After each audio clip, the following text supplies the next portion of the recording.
Where the legacy amp I previously reviewed is a modern continuation of the legendary solid-state RB amps, the Fusion takes that same DNA and introduces tubes. This amp has 3 12AX7 tubes and GK's first ever tube-driven overdrive channel. You also have some additional voicing options that are not available on the legacy amps, so let's just go through and detail this whole front panel. It's very compact, but there is quite a lot going on here.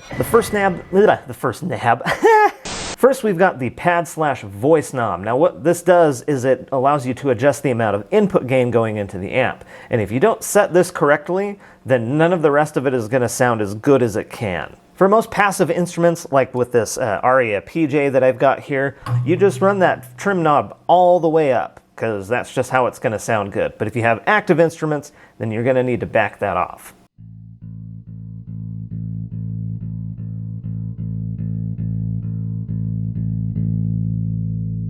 And with that set all the way up, we get a nice clean tone, but if you dig in just a little bit, you can kind of feel the amp respond to you. Check this out.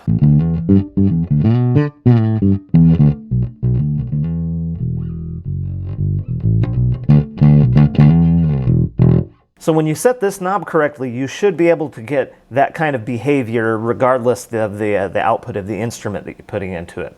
Very nice thing. I frequently use a super hot it's a passive bass, but it just runs as hot as an active bass. And so being able to dial that into exactly where it needs to be is super helpful for me especially.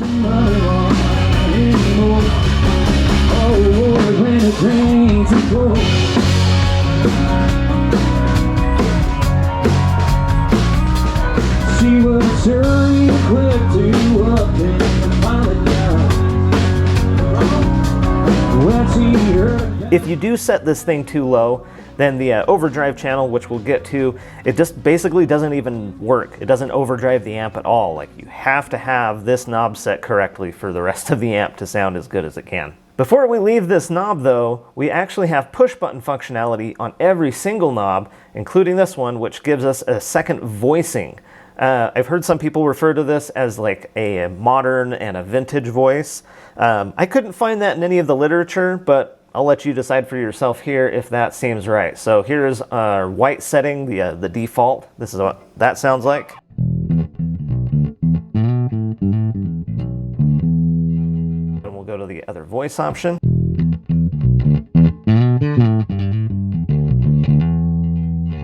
I'm finding that I like the blue one over the white one, but I'm worried that it's more of just like a volume bias, because the blue one does feel a bit louder. So maybe when I get into the editing here, I'll decide which one I like better, just normalizing the volumes a little bit.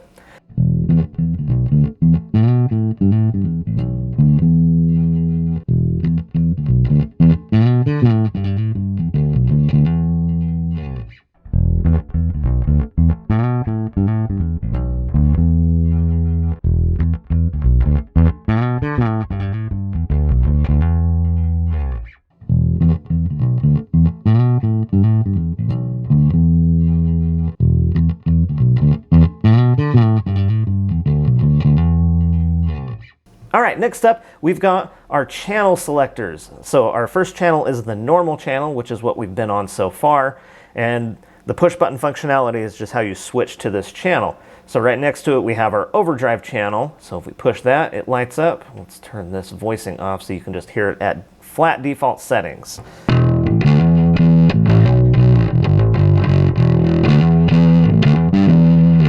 That sound to me is just like screams GK, right? It just has that like really specific kind of sizzle on the top. Like, man, that it's just like a power cable bristling with energy. That's kind of how that sounds to me. Okay, so specific to the overdrive channel, we have this edge/cut and a level/body. So edge/cut is how we're going to control our top end. We can either add a lot of treble to it.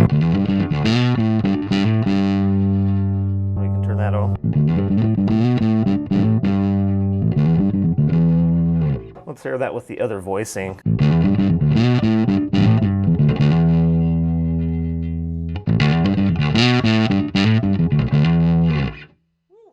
Edge is the right word for that knob because that's exactly how it sounds. So for the push button functionality here, we've got cut, which reduces treble. It sounds like this.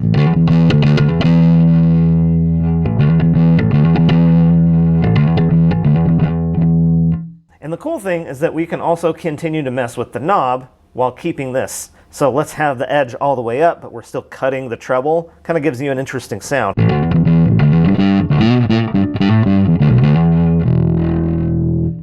Kind of neat. Let's switch the voice just for curiosity's sake.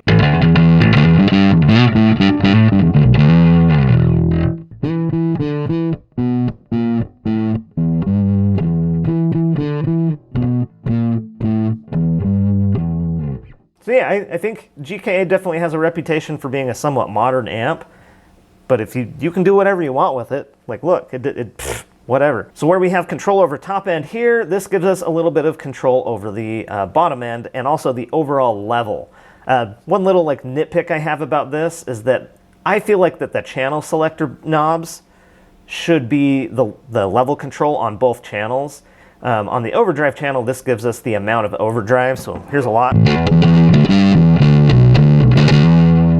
a little.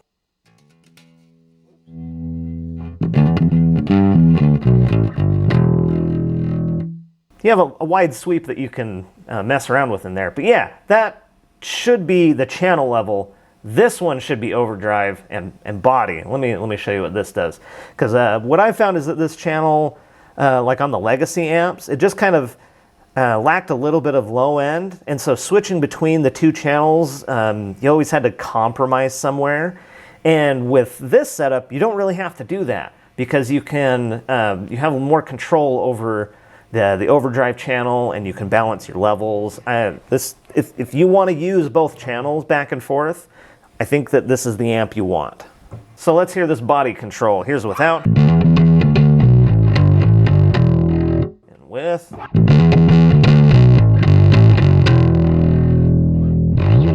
Sounds really good. I really like the overdrive section here. In some cases, I will set just like a really subtle overdrive. I guess we'll turn up the level just a little bit here and just use this as like my default bass sound.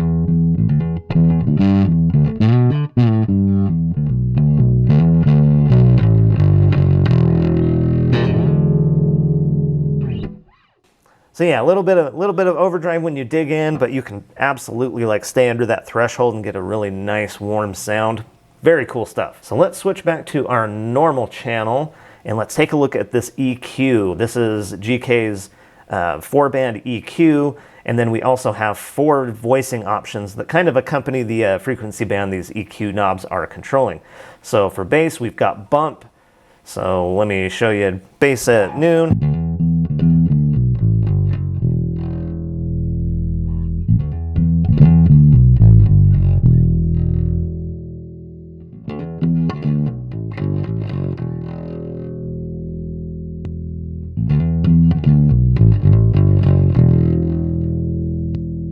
Next, we got our low, mid, and contour, so that gives us a little bit of a scoop.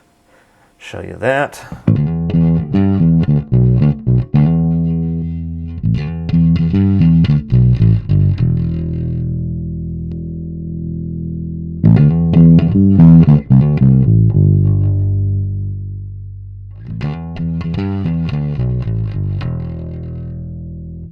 For my purposes, I feel like this low mids knob is something that I'm always cutting. Just kind of cleans things up, but yeah, that's how I use it. Next control is our high mid, high cut. So I like to boost these.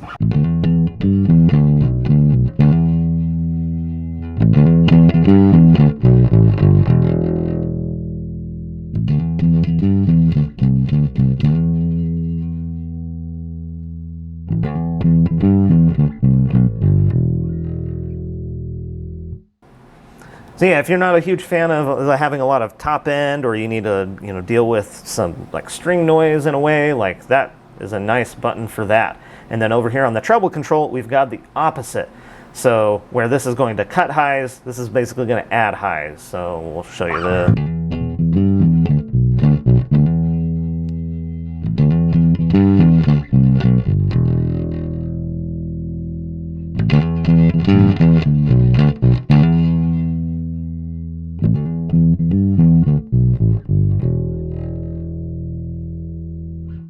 And of Of course, you can take these in any combination you want. You can get kind of crazy with it. I'll just show you what they all sound like together, because why not? That's what the people want.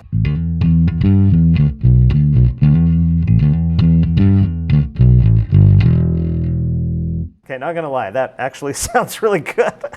Cool, let's just hear more of the amp, because it sounds awesome.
Yeah, I guess we should look at the back panel really quick. So here you go.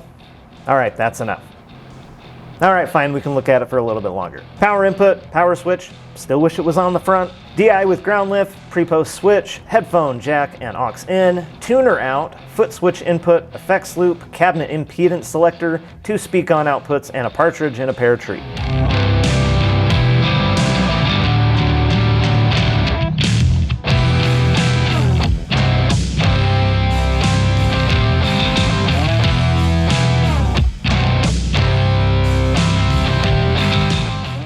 This is a fantastic amp. It sounds absolutely killer. It's super flexible, do just about anything you could want of it, while also being pretty straightforward to dial in. I find in a lot of cases that I'm just pushing a button that solves a problem and then I'm done. I'm good to go, which I really like about this amp. The one big asterisk I have to put by that is its reliability, though. This is actually the second amp that GK sent out for me, because the first one died on me at a gig, and ever since that I've been a little bit too like once bitten twice shy sort of a thing. So that's why I haven't showed very many live clips of me using this. The Legacy amp, on the other hand, has been 100%. Every single gig that I've taken it to, which has probably been close to 100 at this point, never had a problem with it. This I took on like a handful and immediately had problems. And even just here at home, I've had a few instances where it'll turn on and not make any sound out of the cabinet, but you can still get sound out of the DI. So I don't know what's going on with it, and I really wish that that wasn't the case, but that's just been my experience with the amp. And while I can laud it for everything else, the sound, the form factor, the flexibility, I just can't give it my stamp of approval because it's not reliable enough. Not in my experience. If you own this amp and you've had it for a long time, I would love to hear what your experience has been as a long-time owner. So if you've had your amp like, I don't know, 6 months or a year or longer, you're the person I want to hear from. How has your ownership experience? Please leave your thoughts in the comments, and we'll try and make sure that those get visibility, because like I've only had this for a couple months, so I don't know. I don't know what that looks like down the road.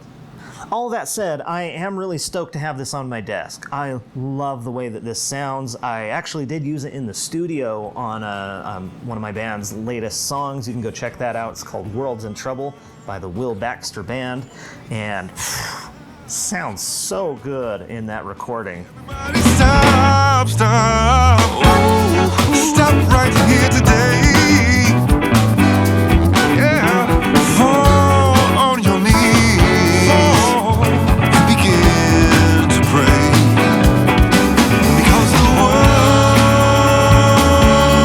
while I usually do a lot of my practice and whatnot through headphones here at my desk silently, what I found is that I can have this here in case I want to hear the amp, or I can just run the DI into my little interface there and change, nothing. I just turn the volume down here, and then I get just the DI sound, which is pretty neat.